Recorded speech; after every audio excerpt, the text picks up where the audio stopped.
আল্লাহ রব্বুল আলামিন বান্দাকে অসংখ্য অগণিত নিয়ামত দান করেছেন।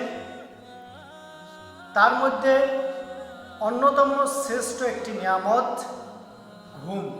একটা মানুষের পরিপূর্ণ ঘুম সুস্থতার জন্য অন্যতম সহায়ক। এমন নিয়ামতই ঘুমকে আমরা পরিপূর্ণভাবে ইবাদতে পরিগণিত করতে পারি, তবে সেই ঘুমটা হতে হবে সুন্নত মোতাবেক।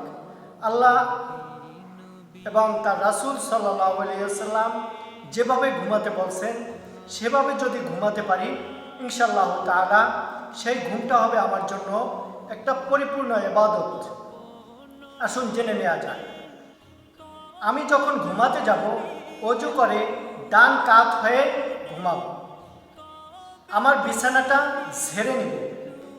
এভাবে গালের নিচে ডান হাত রেখে এই দোয়া পড়া, আল্লাহুম্মা কিনি আযাবাকা ইয়াউমা তাবআসু ইবাদাক।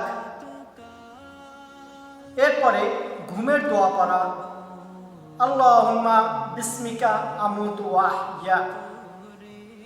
এরপরে সূরা ফাতিহা তেলাওয়াত করা, যেটাকে আলহামদু সূরা বলা হয়।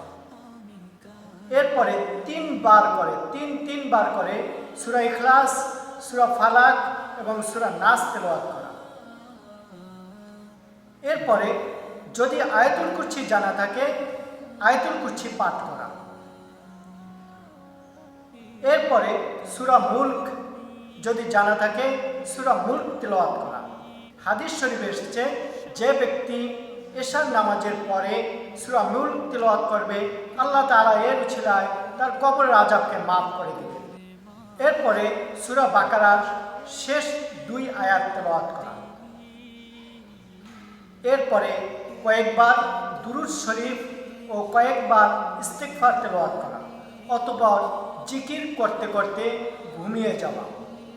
আল্লাহ তাআলা পরিপূর্ণভাবে আমাদের সবাইকে সুন্নত মোতাবেক ঘুম যাওয়ার মতো তৌফিক নসিব করেন। আমিন।